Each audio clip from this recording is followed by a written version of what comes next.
Tim Hardaway literally said the same thing that I said, and y'all not attacking him. Is it a serious matter? For sure. Is it a serious matter to me? Absolutely not. I got 2 teenagers I got to worry about. You got to give a shit that Kawhi got $28 million? Absolutely not. They were snitching, talking about you snitching. Yeah, they were, y'all snitching. Y'all just a herd of snitches. Players are like, get your money, Kawhi. Damn. Don't let me have a son that makes it to the league. I will be Uncle Dennis. If they would have won, I would feel a completely different way. This is honest truth. Our job is not necessarily to always push back and say this. You don't like what he's saying? Take it up with him, bro. There are guys that have made it in the Hall of Fame purely based off of their international play only. I think the overseas weight is equal to the NBA weight. The best players in the world are playing for their countries over in EuroLeague. The best players in the world are not always here in the United States. Welcome to this edition of Road Trippin. I'm Allie Clifton, Richard Jefferson, Channing Frye. Kendrick Perkins will not be with us, dealing with a family matter this week. Hit me from Zubac. That's a good one. Channing is rolling with. You guys don't get to see that name, but that's what he dialed in today, and he's drinking his Lemon Perfect water. Is it lavender? No. This one is blueberry, and low key. At first, I was like, Richard, is that a beer? We're available for sponsorship. Damn. What? Breakfast beer? It's 11 o'clock, bro. True. I just got back from a wedding, so I got. I've had 9 jobs since I woke up. True. I was about to get me some booty sweat. Some booty sweat. Some booty and sweat. Yeah. We've got breakfast. Some, Chosen Family today. Road Trippin 10% off. Okay. I mean, say it louder and with your chest, please. And not sorry, I've had eyeballs. allergies. I can't. Dude, seasonal allergies are the worst when you live in a forest. They are, but the one thing that can help that, go buy yourself a case of Chosen Family wine. 10% off. Road Trippin 10. If you want some Chosen Family wine. I'll send you my invoice, Channing. I will be your spokesperson. Please do. All right, we're gonna dive in. This one's gonna be fun. I like to think, so I need you guys to put your guards down and just enjoy, and embrace everything that the show has to offer today, because we're addressing last week's haters. Oh, here we go. Dennis Schroder, Hall of Fame. There's some chatter. Draymond's GOAT take. Westbrook versus KD again. And NBC's wild new broadcast idea, not to mention, how do you guys feel about Tom Brady in the booth as an owner of the Raiders while broadcasting? Yeah, we're gonna dive into it all because, yep, exactly. That face right there is what Richard does. His GIF, Channing. But we're gonna get right into it. We're gonna waste no time. All right. Road Trippin versus Pablo Torre drama, and this is lighthearted and fun, but also. Look at Channing. Exactly. This is why we're addressing it, because we feel like it may have been taken a little out of context. Just the tip. Just the tip out of context. That's okay, I got 4 kids. Let's set the table. Last week we had Mark Cuban on, and you all went crazy. Reddit, socials, and the aggregators, they called us out, mostly Channing. For our Kawhi takes. So we're going to play a little game. Okay? We're going to play a little game. But first, Channing, I'm going to give you the floor and the opportunity to explain the snitching comment. 1, people stop reading. Stop snitching. Stop snitching, motherfucker. And you know what's crazy? Tim Hardaway literally said the same thing that I said, and y'all not going down. Y'all not attacking him. He ain't you, bro. Don't deflect like that. Okay, I'm not deflecting. Here we go. This is you, bro. Back to me. Back to me, brother. Okay, back to me. Here, I want this smoke. Here's the deal. When you clip it like that, and you have never seen an episode of Road Trippin, you think I'm being fucking serious, which is hilarious. And then Pablo Torre, who has his own podcast, doesn't take 10 minutes, not even 10 minutes, 30 seconds to see us laughing and joking about this. Is it a serious matter? For sure. Is it a serious matter to me? Absolutely fucking not. I got 2 teenagers I got to worry about. You think I give a shit that Kawhi got $28 million? Absolutely not. This has been happening all the time. He just got caught. Congrats. Congrats. Is it fucked up? Yes. But goddamn, stop taking yourself seriously. Also, the bots, leave me alone. When I don't want to talk to you, the bots, stop it. Stop it. Starting to talk about my career, are you going to beat me up? Bitch, you're not beating nobody up. 2, this is internet. This is internet. This is fun. These are stories that are fun. Get off my nuts. It's X. Okay? If you really want to get a hold of me, write a comment on Instagram or YouTube. So, but you got to follow us first, okay? Follow us, then talk shit. Then I'll respect it. But listen, calm the fuck down. Calm down. This is a great story. It's interesting. There's nothing else happening. We're talking about Finland and Germany winning championships in FIBA and shit. There's nothing else in the NBA happening. Is this a big deal? Yep. Are we going to know anything about it for months? Nope. So relax. Yes, did I say he was snitching? Absolutely. Was he snitching a little bit? A little bit. But is he doing his job? They was snitching. They was snitching. Talking about you snitching. Yeah, right? They were snitching. Y'all just a herd of snitches. Is this Harry Potter? They got just a whole crate of snitches. Yeah, fucking Hogwarts. This is crazy. Wow. Wow, okay. Listen, Pablo's one of the best. Elite. This is awesome. You know, like this type of journey. No, all kidding aside. Okay. I didn't know if you were being sarcastic. No, stay here. No, I know, truly is. He's one of the best. Like I understand this is a very, very serious, like the amount of hours and time he puts into it. Now, what he has to also understand is that when it comes to our platform, we approach sports with a very lighthearted intensity. So we're not, our goals in talking about the topics or joking about saying quit snitching, right? Those are very different. Our approach as players and our view, not that it supersedes anybody else's, but our view on it is very different, right? We might not be as outraged as a fan that thinks the team is circumventing the cap. Players might not be as outraged. And that's our viewpoint. That's our joking point. I'm over here saying I'd do it again. I'd do it if I was him too. Sign me up.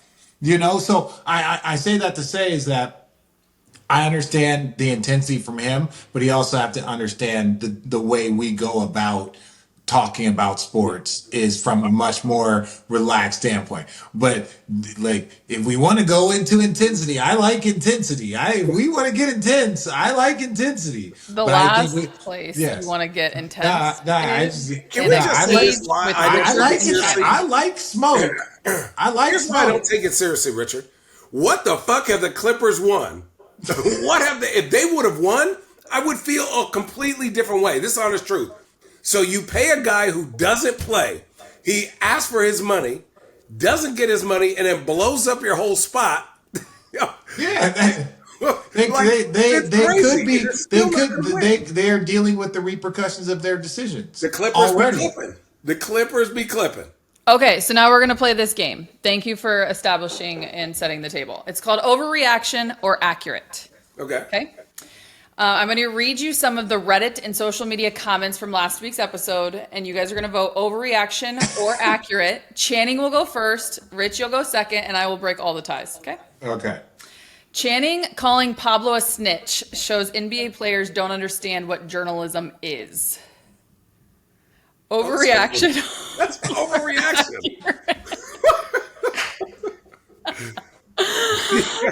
Is snitching the wrong word for investigative journalism?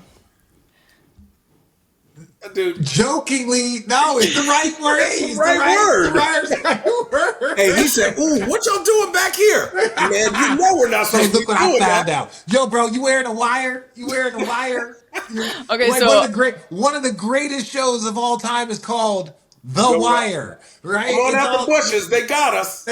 Come out. So would you agree it's an overreaction? Yes. Yes. Thank you. Yes. Okay. Number 2. Road Trippin only had, again, these are comments from people. Road Trippin only had Cuban on to defend billionaires. Rich,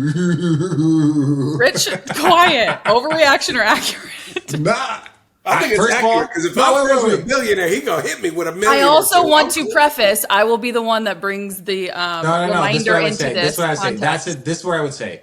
That is an overreaction. I think people have to understand Mark Cuban is Mark Cuban. Our interactions, I work with him on the team. Like you have beers. Our conversation is in a very much more casual space. We weren't trying to defend. We were trying to hear their viewpoint. Our job is not necessarily to always push back and say this. We might laugh and joke, but you're going to hear his viewpoints. Now, if you don't like what he's saying, take it up with him, bro. Oh, he's that's my thing. I was like, take it up with him. If you don't like that he said snitching, we're gonna laugh about it. We don't care. But to say that we defended billionaires, there is a person that was running the company that is in prison now for fraud. We're forgetting that part. Before we even get to it, I'll set the table straight since everyone is showing their receipts amongst this Hot Topic storyline outside of just Road Trippin. In all fairness, Mark Cuban had commented on one of our posts from about 2 months ago, stating facts about an NBA owner conversation that we were having, to which we reached out at that time. We already had Mark Cuban scheduled to come on to Road Trippin before this story even dropped, before this was even brought out. We were going to talk about all other things. Which is also leading us to remind everyone what our motto has been since 2017, which we brought up with Mark Cuban on the episode to remind everyone, no one tells our stories better than us. So that opportunity has been very consistent since the inception of Road Trippin, which is why we are in the position that we are in. Yeah. Overreaction. Well said. Overreaction. Honestly, Overreaction. Okay, moving on. Channing, saying, who cares about 20... You said it again today. Channing saying, who cares about 28 million proves players are out of touch with regular fans. Overreaction or accurate? Channing first. Listen, I'm a man of the people. In the big scheme of things, from Steve Ballmer to Kawhi Leonard. So a guy, I just don't know. Okay, see this room? About 20 of these rooms filled up to the brim would be 1 billion. How many billions does Steve Ballmer have? That is what I'm referring to. Somebody goes, hey, Steve Ballmer, Kawhi needs 28. He's like, all right, here you go. He probably looks in his pocket, is like, okay, here you go. It is not that big a deal to a guy like Steve Ballmer. I just think that is what my reference. I'm not referencing fans. I'm not referencing the common person. I'm referencing a billionaire and a guy who's made Did you say common person? Did you say the common person? That's going to go well. That's going to continue. No, it's not. The common person. The person who doesn't make $1 million a year. That's me. That's me, and it's okay. Because I am. Allie, if you had a feet finder, you would be a billionaire. I know. What the fuck am I doing? Okay, so that's an overreaction. Yes. Rich? Continue. Yeah, overreaction. Can you guys, though, discuss the context of salary cap circumvention and the 28 cents to Ballmer comparison? Can we discuss it? No, what we're saying is that... Thank you. That's what I'm asking for. No, okay, this is what we're saying. And I think Channing is basically saying this. This is a man that has amassed one of the richest men in the world, right? Companies, all the stuff. Like, we know how vast his wealth is. For him to start a team and do some things and then to combine that with the guy that is representing Kawhi that might be looking for some side deals, like for him to do this, and it's commonplace. It is commonplace. Like even Mark Cuban says, things are asked. It's very similar to NIL, like we said. It's very similar to NIL and what parents are doing. They're trying to navigate that free market to see what they can get in order to get the person there.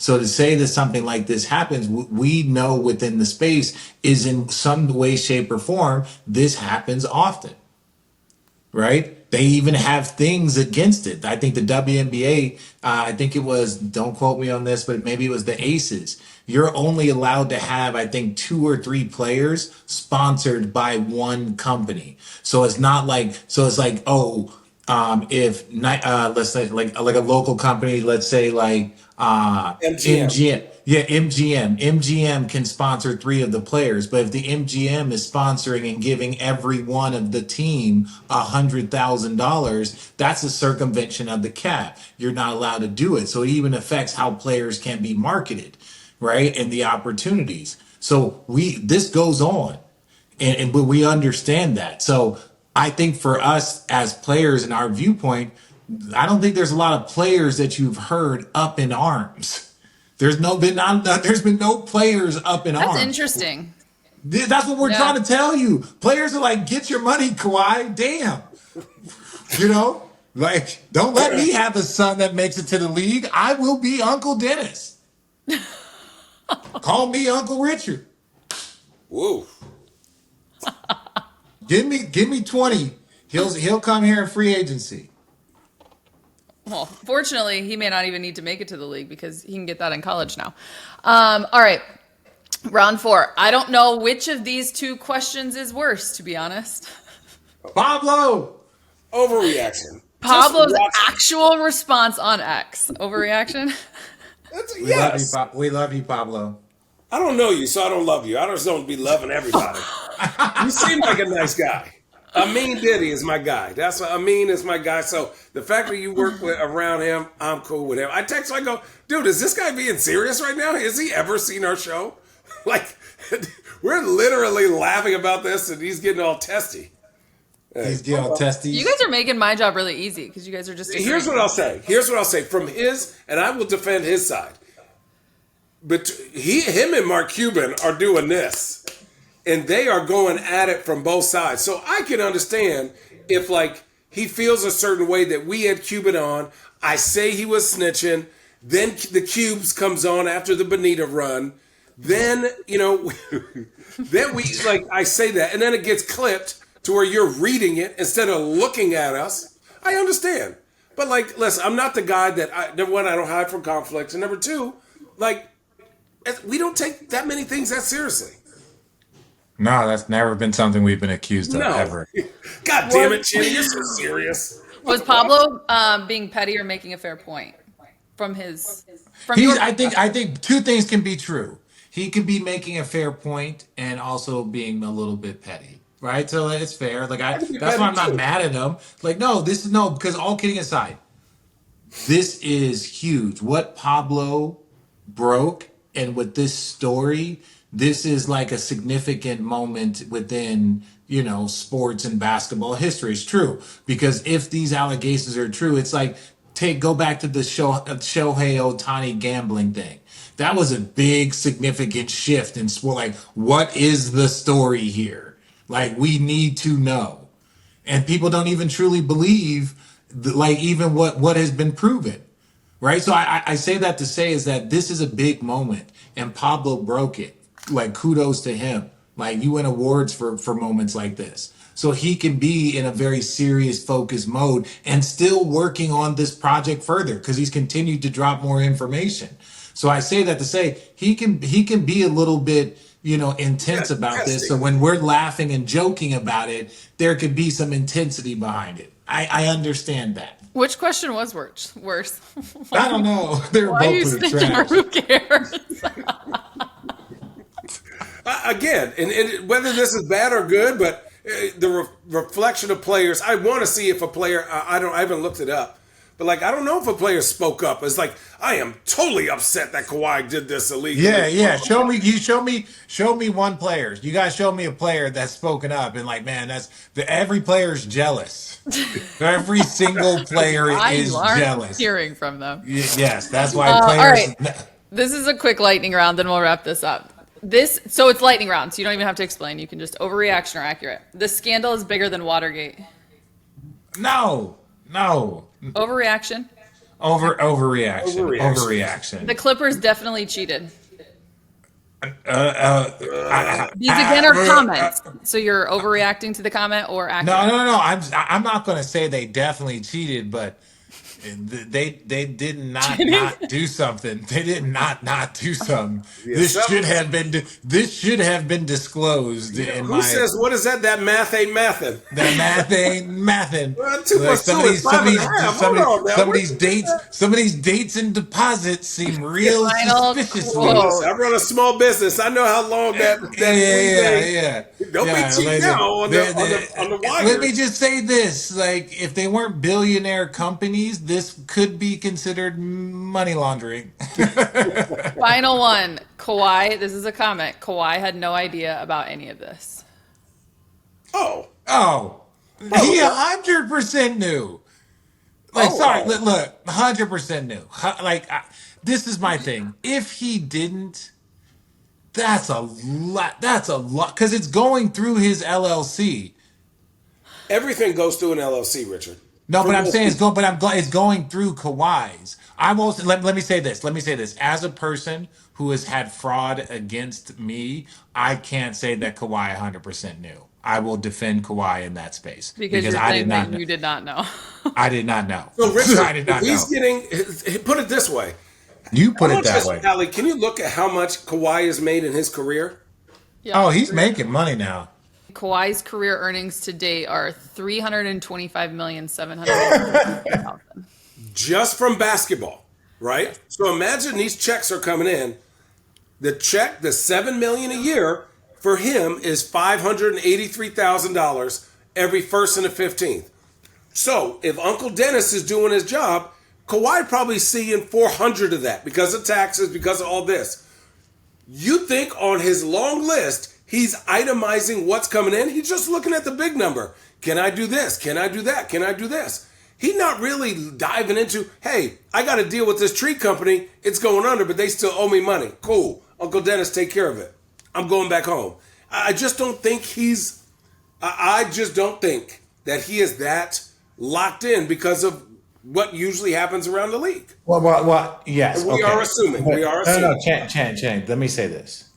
I'm not accusing anybody. I'm saying there are scenarios in which things like this can go on without a player's knowledge because I've personally had it happen to me, right? Channing, I think you had an experience early on in your career. So we can't speak on what Kawhi did or did not know. There are scenarios in which Kawhi did know. There are scenarios in which Kawhi did not know, and this was a backdoor deal, right? So for that, we don't know. And we might not ever know because it would basically take a confession, right? And people forget when it comes to these investigations, this is a very different investigation than like a federal one or one that involves police where you can like get a subpoena.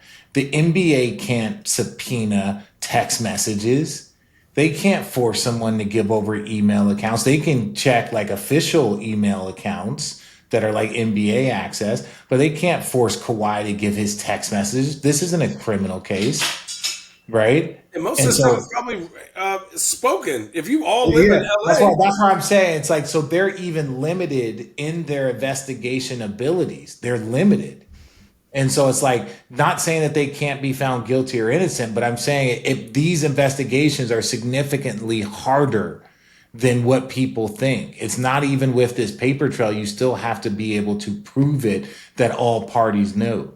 That's where I'm saying it's like we might not ever know the truth. It doesn't look good. People are going to have an eye on them. They might change rules moving forward because of this. Yeah. But currently, right now, it might be very difficult to prove them guilty. At this point in time, they still need to do the investigation. Allie, here's my question to you and Richard. Do you think that regardless of this, if this drags on till the new year, that there will be changes moving forward? Oh, yeah, there's going to be changes. Yeah. 1,000% changes. Which just goes to prove Pablo's stance in all of this, the seriousness. Yeah. But then what we've experienced as we're going to wrap up this segment, our lighthearted context of it all. And I'm going to put a bow on it because we're going to move into Dennis Schroder for Hall of Fame. But before we do, the first person that commented on this situation with Channing, his name is Schrodinger's cat. So I feel like it's a great segue. But Spectra Danger said, Channing,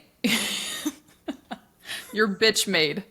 And Channing responded saying, what does that mean? I've never even heard of that before. The comments were, I think it means you came from your mom, as opposed to from another option. Another one said, means you get all the bitches. That's what I thought it meant. And lastly, it means the people who made you are bitches. No, it doesn't. But it means he gets all the bitches. If you want to meet him, you got to get that seance money ready. Wow. All right. Well, that's enough of that for now. Yeah, bitch. Dennis Schroder, moving on. EuroBasket. It's come to a completion. Hall of Fame. A lot of chatter. Wait. What? Oh, wait. Break it down. I'm not aware. Catch me up. I'm going to do so. You just said Hall of Fame, like you wanted us to go. Have a sip of your breakfast beer, okay? Hold my beer. I got you. Dang, Channing's over here hurting little animals. Did you just roll over Topher? He's fine. Channing hurts babies and animals. Have you ever had your pinky toe ran over by a computer chair? No. You'd yelp too, just like Topher. Okay, Schroder. Dennis Schroder just won EuroBasket MVP. He led Germany to their first title since 1993. ESPN's Tim Bontemps said of Hoop Collective that he is a Hall of Famer now. He's won a world championship. He's never been an all-star. He's won a wait. Okay. Let's be clear. I love Dennis Schroder. Let me be clear. Yep. It is the Basketball Hall of Fame, not the NBA Hall of Fame. It is your basketball career. While his NBA career is one, there are guys that have made it in the Hall of Fame purely based off of their international play only. There are international only guys that have made it into the NBA. There are NBA players with combined international play have put them into the Hall of Fame, right? So you look at it like Marc Gasol, what he accomplished plus his international play with Spain is one of the things that helped him be a Hall of Famer. So if you say no, he is not, like based off of his NBA career, he was a good player. But if you go international and you've won EuroLeague and you've won a world championship, did they win the world championship? Was that what they won? Germany won the world championships, right? EuroBasket? Yeah. No. They won the world championships a couple years ago, Germany. He was the World Cup MVP in 23. Yeah, so World Cup MVP. Yep. Yeah, World Cup. So for that, I think that was like the World Championships. It was like the World Cup. So it's like when you look at did. Yeah, so you look at winning the World Championship in all the countries, and then going and winning EuroLeague. All like those are huge things. We don't look at it. We don't look at it from our perspective like that's an American thing. But outside of America, where there's more people that play basketball in the world than that play in this country, those two things are gigantic. You guys want me to give you this as well? Go. Only 7 players ever won MVP at World Cup and EuroBasket, and they're all Hall of Famers. Actual. Channing? I got no argument. Okay. I think if people are saying to be the greatest of your country, and obviously they're always going to give it to Dirk, but like for Dennis to do that, and now he's in that conversation, you got to be special. And you look at every year, you look at how Germany has gotten better and better, and he's been ahead of that snake. And again, I'm not comparing, but to me, he reminds me of the situation of like Kyle Lowry. You look at the Toronto Raptors, yeah, they lost in the Eastern Conference Finals, but they went to the Eastern Conference Finals. What was that? Or like consistently being really, really good. He's the best player ever to play for the Raptors, most consistently winning. You have to reward that. You have to really take that into consideration, knowing how many kids are on that team, knowing that he's playing with Franz and Mo Wagner, Daniel Tyson, those other guys, and still winning. We need to start giving credit to what these leagues are. Oh, yeah. He's going against Jokic's and Giannis's and Markkanen's. He's going against Doncic's. Like the best players in the world are playing over there. Let's be honest. The best players in the world are playing for their countries over in EuroLeague. The best players in the world are not always here in the United States. So the competition that they're navigating is Hall of Fame competition. That's what you're working with. Who grew up in this country? Who's of German descent? You get to go play games, and they've come out on top 2 times. Those are Hall of Fame resumes. Let me ask you this question before we have a little fun with this. Does international success matter more than the NBA?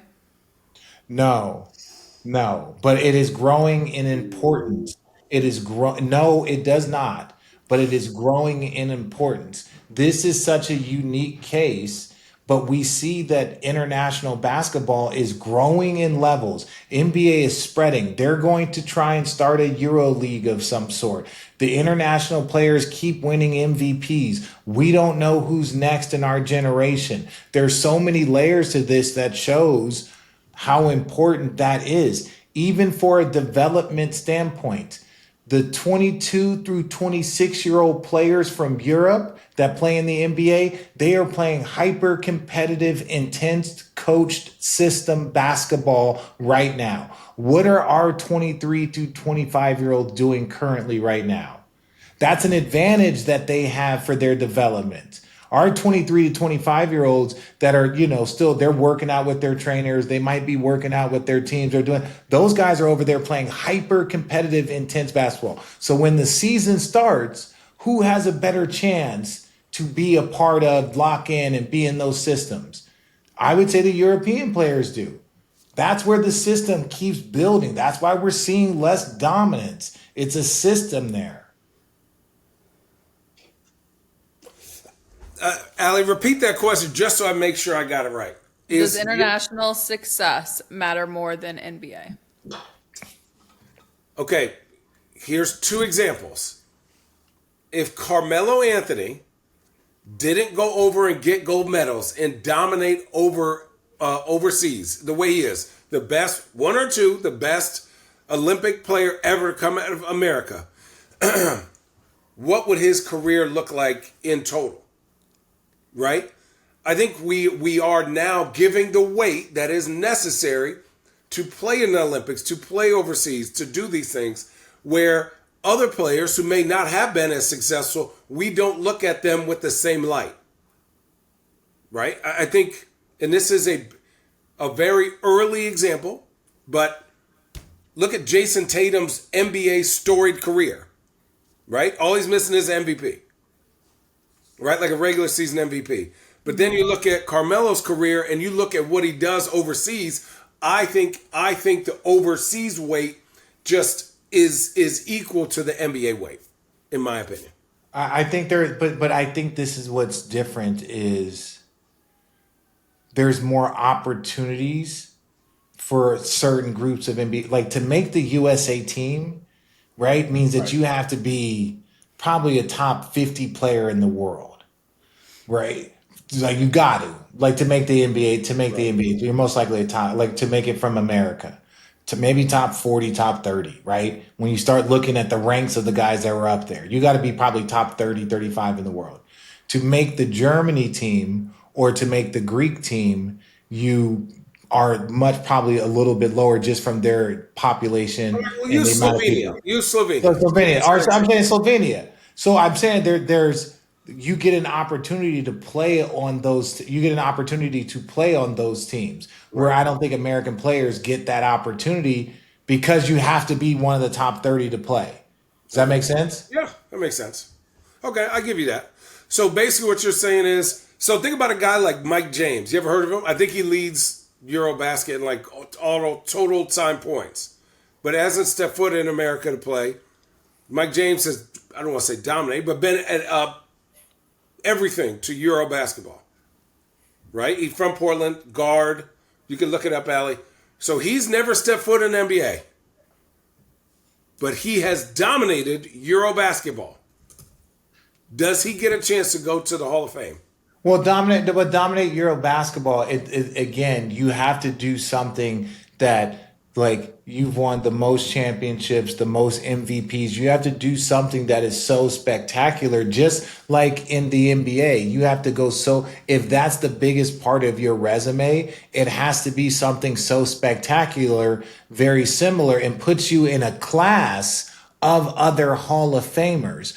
Very similar to what Dennis did. Dennis has put himself in a class of international play with other Hall of Famers. The NBA, it's not the NBA Hall of Fame. It's the basketball. Okay, so can I give you this? Can I give you his resume? Okay, I'm just going to show you. Now. Sorry, you can't see that. That's his resume with MVPs and champions. But with that said, he's got a EuroLeague MVP in 24. He's got an LNB Pro A Finals MVP in 24. He's got first teams. He's got second teams. He's got a 2-time Greek League champion, a 2-time Greek League Finals MVP back in 2017, 2018. I don't think so. I don't think so. I don't think so because I think you're looking at Schroder played 15 years in the NBA and then also had this international career. It wasn't just an international career playing in that. No, we're not comparing. Sorry. What we're saying is he's only in Europe. He's only in Europe. So listen, we spent way too much time. No. It's actually, we're going to go into a fun game. I'm so sorry. Can I tell you guys a game idea before we go, or do you want to do it after? I want you to tell us after the podcast so we can properly get this podcast done. And I won't forget. Unless you want to play the game on the podcast. I don't want to play the game, but I'm just really excited because I think it's a new fun. Okay, then hold my beer. No. Take a drink, and I'll introduce you this game. We're going to blind rank 5 international players. Okay. Do you know what that means, Richard? I'll show him. Okay, so I'm going to give you well, you guys have to answer at the same time because you can't know who the players are. I'm going to give you 5 players, 1 through 5, 1 being the best of this group because I already know that there's a couple that should be on here that aren't. So it's just of this group for those of you that are in the freaking comment section. We didn't leave anyone off. Okay. I'm going to give you these 5 players. You have to rank them 1 through 5, 1 being the best of the group. Okay. Tony Parker. 3. 4. Marc Gasol. 3. 5. Wait. 5. Yeah, got to be 5. I forgot Tony got like Dennis Schroder. Oh, shit. 4. Yeah. Manu Ginobili. Oh, 2. 2. I don't know who's 1, but 2. I'll stick with 2, saying that you're coming with somebody. You believe Manu is above Mark, Tony, and Dennis? Yes. Manu's got a gold medal. I'm just making sure that we know exactly where we're at. They got a gold medal, and I believe a world championships. They got a gold medal. So then this is probably all going to work out in your favors, which drives me fucking crazy. Nikola Jokic. Oh. Easy. I'm going to tell you this. Manu Ginobili was fucking. Yeah, you really buried the lead there. I'm sorry. I'm quite impressed with how well I did. It was. I could give you 5 players, and you tell me where they're at. What? Okay, wait. Oh, go ahead. Give your idea, Richard, because if not, you're going to pout. Hang on, Channing. This is how we have to handle. We have to handle Richard right now. I'm not pouting. You are pouting. Give your idea. I'm not. This is what I'm saying. There's no pouting. What's your idea? I just want to share it because I want to hear your guys' thoughts, and then maybe we can hear the Road Trippin crew's thoughts. Right? Or the family. So, what if we did it like a boxing match? Remember that boring ass boxing match? What if we compared 2 players for like their first 12 years of their career, right? Just their first 12 years, like a boxing match. Okay, year 1 versus year 1, year 2, and you could do it like 10-9 rounds, 8-10 rounds. So then you could so it's like, hey, but we're just going to compare, and it's not who's better, but it's like we are just comparing the first 12 years of their career. a lot of people will get upset because their favorite player only had 4 hot years. But that's what I'm saying. It's like, we're not saying who's better. We're saying the first 12 years of your career, likes a boxing match, round for round, who had the better first year? Who had the better 5th year? Who had the better 10th year? Who had the better 12th year? You know who might be undisputed? Who? Tim Duncan. He might be the undisputed champion. Hey, do you know who else? Magic Johnson. Oh, shit. Man, you gotta think somebody had to get off to a great start. And that's what I'm saying. Magic got off to a great start. Tim won a championship in his 2nd year, right? So it's like, those boys, and then he wanted to, like, Shaq went to finals. Shaq to the end. But that's what I'm saying. If you just did first 12 years, round for round, I'm putting it to the family. Just let me know what y'all think. We don't have time to do it. This is a build out segment. There's some stuff, but I was like, ooh, that would be fun. Because then you could pick any 2 players. You know what I'm saying? Just first 12 years. We know that there's more. We're just going to compare Bron's first 12 years. That would be fun. Just think about it. It would be wild to compare somebody like Tony Parker, who won a bunch when he went early, to a Steph who struggled early with ankle issues, and they went like they flipped, right? But it's still like, it's like if you just did a template of 12 years, like 12 rounds, it would be crazy.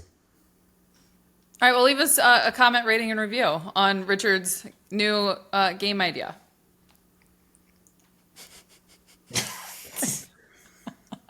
Thanks, Alex. All right. Back to anytime, whatever you need. I'm here for it. Anytime. Jesus Christ. We're going to a media section. This is all media related. NBC's putting analysts on the bench, which I actually have kind of, I think, a thought of this. NBC announced an on the bench format. Analysts sit with teams during games, access to huddles and timeouts. Genius or terrible? Terrible. I actually, as a sideline reporter for 6 years with the Cleveland Cavaliers, had access to every huddle. No, access to huddle and like sit on the bench. Like they're like the access to huddle, that stuff is fine, right? Where I'm not saying like you can't come and listen to the huddle. Sitting on the bench. But it says access to huddles and timeouts.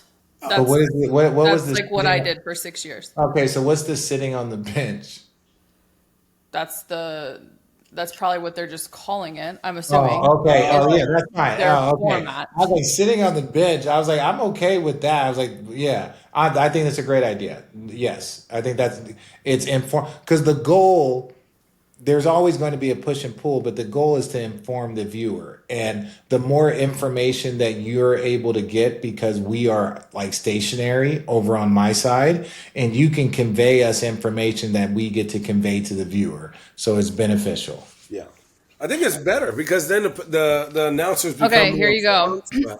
An industry first on the bench will be exclusively for the 23 Peacock NBA Monday games this season. Rather than sitting next to the play-by-play voice, the analysts will be positioned near the assistant coaches of their assigned team during the action, listening in on huddles and timeouts and delivering information straight from the bench. Each analyst will also be immersed with their team leading up to the game, spending time at shoot-arounds and speaking with players and coaches during pregame locker room availability. Don't they already do that other than sit on the bench? Yeah. We were doing that at NBA TV. That's going to get old very, very quickly. Oh. Why? Because the coach they're gonna show his play, and let's say the play, because the scrutiny of the coach is already a lot. Let's say a coach draws up a BS play. If nobody knows it, a coach could say, well, they didn't run it right. But if somebody, think about, a bad example is Darvin Ham. Darvin Ham is writing on the board. That thing is right on it. We don't know what he said before or after. They clip it, whatever he said, and then they lose or play shitty. They're like, well, Darvin Ham didn't put him in the right spot. You're like, did he erase the play before the camera got there? Maybe. We don't know. But I think the scrutiny and at that type of access is going to get old. Austin Rivers and Robbie Hummel are the first analysts.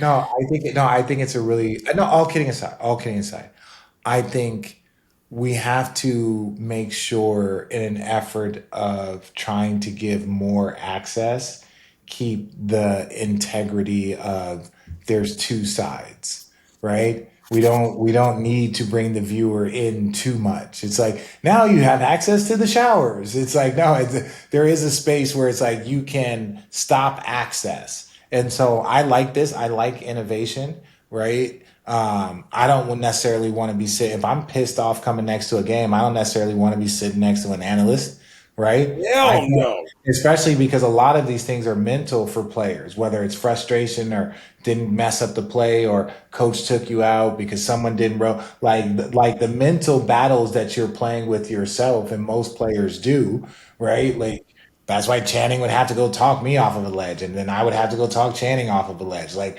that's part of it. So I just think that for players, you don't necessarily always want, as players, you might not always want someone right there that is basically to gather information. You know, Yeah, I think it's going to be a dance, and they're going to figure out how much space is needed. But then for them to see, yeah, Which coach would hate that the most? all of them, every single one of them, can down you the imagine line, assistant coaches are trying to move, and you have including Austin assistant Rivers. coaches, including GMs, right? Including out. But again, a lot of this stuff gets approval. So it's been this type of access has been approved from, teams can't just be like, or I mean, networks can't just say, hey, here's our new idea. Teams could be like, no. So this has been approved. So I'm very, very excited to see how it's going to kind of pan out.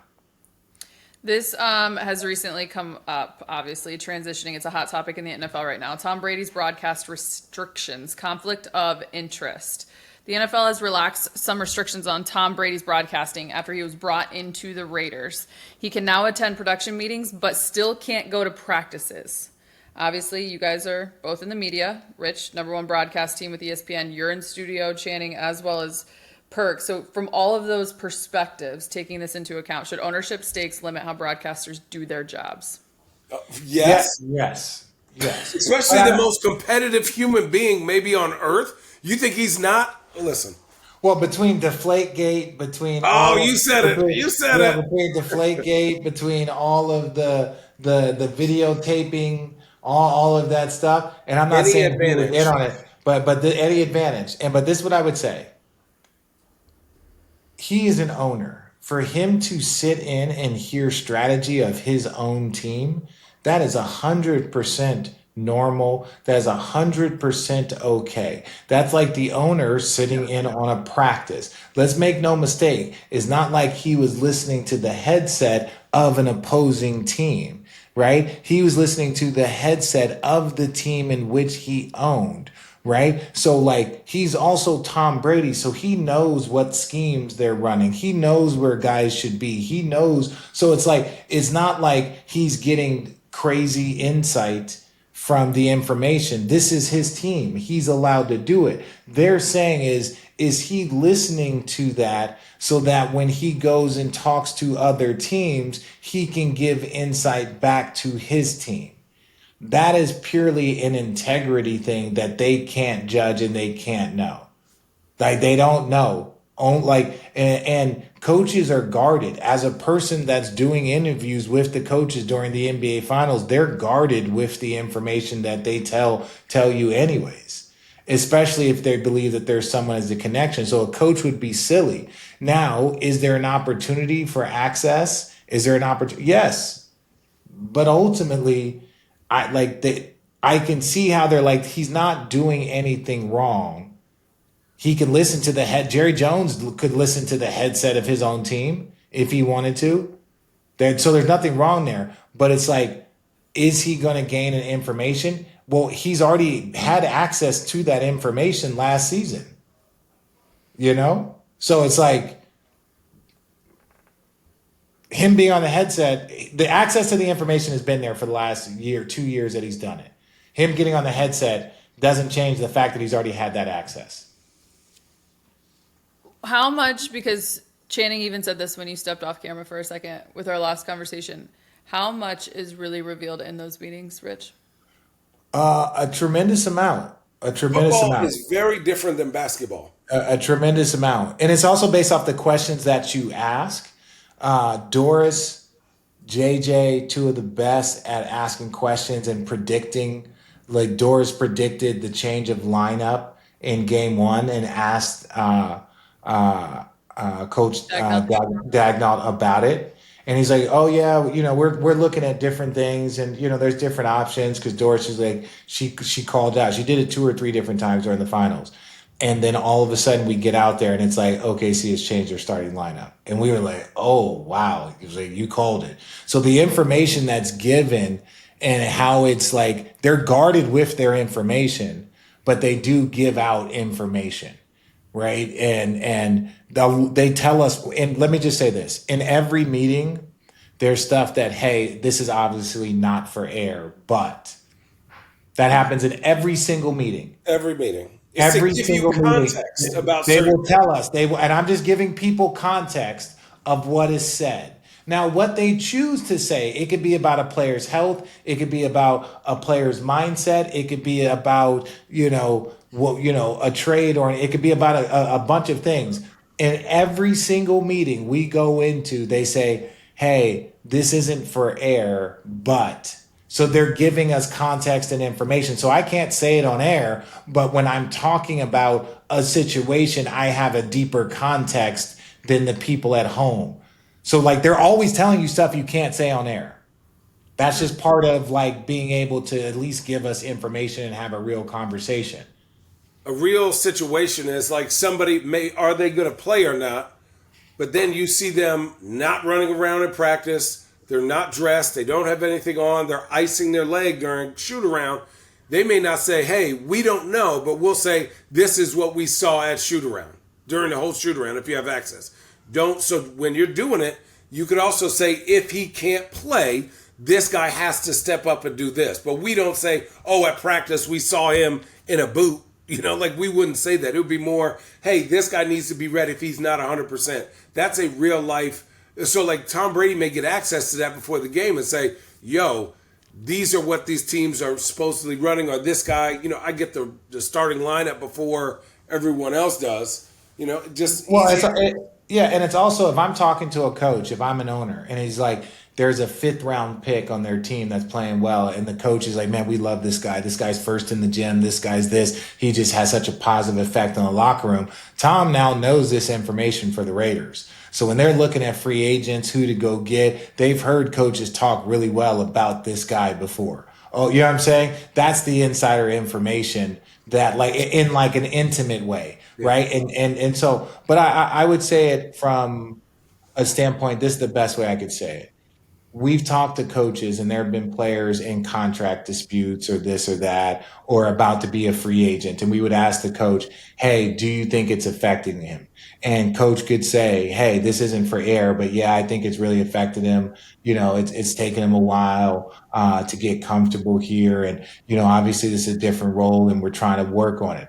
Right. So now he's telling me that that's not for air. I know that the coach believes the contract is bothering him. And so now when I go speak on air, I have this context, and I'm not saying it from a factual space. I'll say it from a space of, hey, contracts can be tough. You're humanizing him. You're humanizing. So contracts can be tough. Every player's been through it. I wouldn't be surprised if this was affecting him a little bit. He's got to move through this, right? So you're saying and giving context. That's why that information in those meetings are so valuable. Fair. We'll see how that obviously unfolds. Yesterday, watching that on First Take, it was a spicy topic, and rightfully so. It's also Tom Brady that you're talking about. So we're going to end with this, because I already know that you guys have your thoughts and feelings about who the GOAT is, and just that in conversation in general. But in case you guys missed it, Frank, I want to go to the Draymond picks LeBron over MJ video. As Draymond was on Kai Cenat's stream and said MJ had Pippen, Bron was winning with Dellavedova. So Bron, because why? It's Bron because people threw the towel in on J.R. Smith. Like, as talented as J.R. was, people threw the towel in on him like, yo, he can't play winning basketball, he can't do this, he can't do that.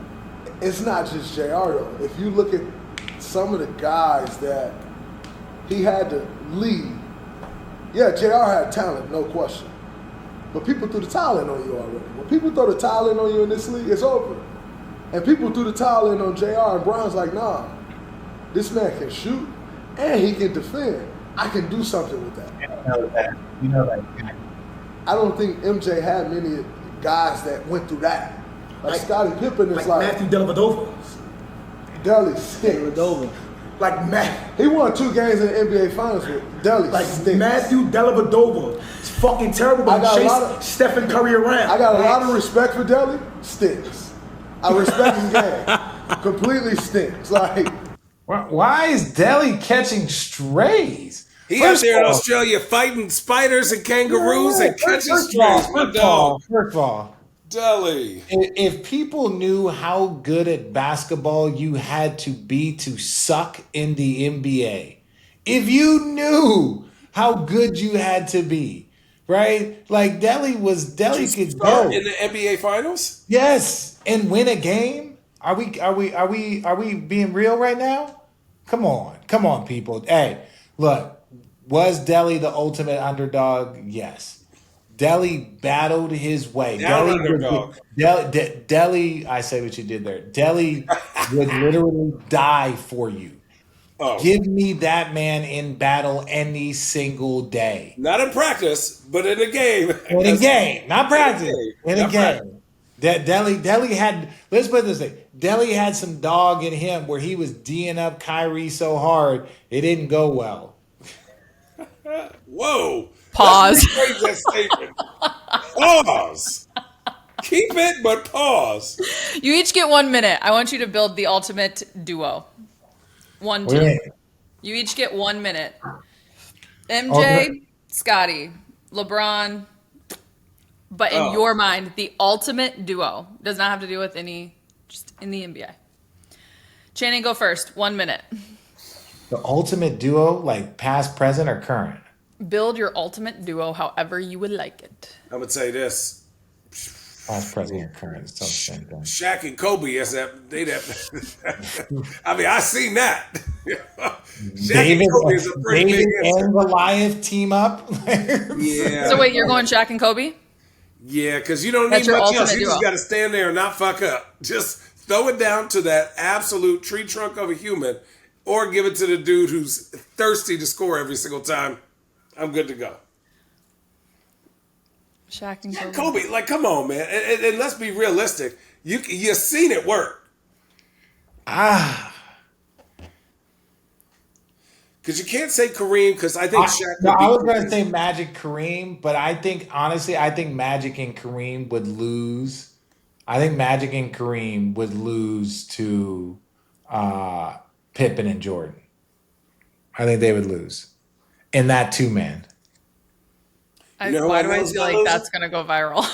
I feel like in that 2-man, like Kareem was dominant, but I think if you think about like a prime Scottie Pippen versus a prime Kareem, now we're talking about 2-man now. I think Pippen could do an adequate enough job in the post against no one's blocking that. So who else? But can Kareem go out in the perimeter and guard Scottie? I don't think we want him moving those puppies against Scottie Pippen now, right? So then you got MJ versus Magic, right? Like that's Shaq and Kobe is the ultimate. That's what people understand. Oh, They're the ultimate. Switch? Oh, you put a little fella on him? They're going to have 3 rims. Because he's going to break that bitch. Did y'all see, and this is the last thing, and we'll save it for later, the new hot thing is Patrick Beverley. He was on his podcast and said about Trae Young, he don't have enough accolades to talk about for me to talk about him. Oh. And then KD went at Fat Bev, like, hey, brother, you tripping. He may be tripping, but he ain't snitching. Love your 9. Shout out to Kevin Love. Road Trippin 10. Go get you some Chosen Family wines. Don't forget to hit that subscribe button. Leave us a rating and review on your favorite podcast app. We love all of you. That's another edition of Road Trippin.